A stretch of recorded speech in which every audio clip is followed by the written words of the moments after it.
আমরা খবর দেখাই আপনাদের সমস্যা সমাধানের জন্য। হ্যাঁ, কৃষ্ণনগরেও খবর দেখিয়েছিলাম, নদী বাঁধের মাটি চুরি হয়ে যাচ্ছে অবাধে।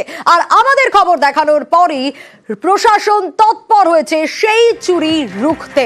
গত শনিবারই জলঙ্গির পাড়ে বেনিয়মের কারবার ফাঁস করেছিলাম আমরা, নিউজ 18 বাংলা। আর পুকুর কাটার নামে মাটি পাচারের অভিযোগ ছিল স্থানীয়দের।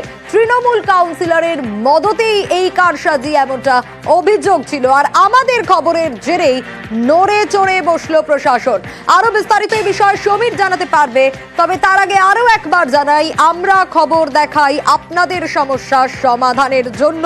আমরা খবর দেখিয়েছিলাম কৃষ্ণনগরে নদী বাঁধের মাটি চুরি হয়ে যাচ্ছে অবাধে। গত শনিবারই জলঙ্গির পাড়ে এই বেনিয়মের কারবার আমরা নিউজ 18 বাংলা ফাঁস করেছিলাম। পুকুর কাটার নামে মাটি পাচারের অভিযোগ ছিল স্থানীয়দের। কার বিরুদ্ধে এই অভিযোগ, কার মদতে এই কারসাজি হচ্ছিল? তৃণমূল কাউন্সিলর ছিল অভিযোগের তীরে। পুকুরে ঘাট নির্মাণ বলে সাফাইও দিয়েছিলেন অভিযুক্ত, কিন্তু খবরের জেরে এবার পরিদর্শনে বিএলআরও আধিকারিকরা।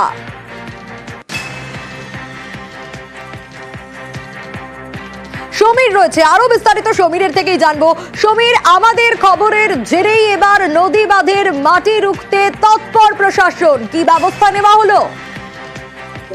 একদমই তাই সোনিয়া, গত শনিবার আমরা দেখিয়েছিলাম কৃষ্ণনগর পৌরসভার অন্তর্গত কদমতলা ঘাটের ঠিক পাশেই জলঙ্গি নদীর তীরে ঠিক বাঁধ কেটে পুকুর নির্মাণ করছেন এবং সেই পুকুর খননের অভিযোগ করছে স্থানীয় কাউন্সিলর পলাতকের বিরুদ্ধে।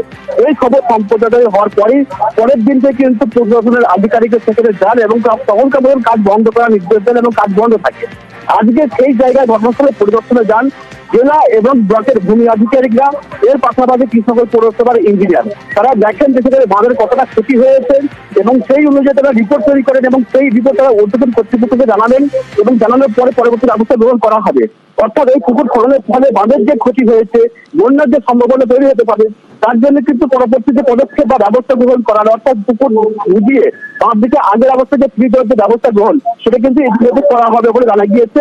এবং সেই জন্য কিন্তু আজকে পূর্ত দপ্তর, পৌরসভার ইঞ্জিনিয়ার এবং ভূমি দপ্তরের আধিকারিকরা সেখানে যান এবং খতিয়ে দেখেন এবং ঊর্ধ্বতন কর্তৃপক্ষকে রিপোর্ট করার বলে জানা গিয়েছে। আচ্ছা, বেশ।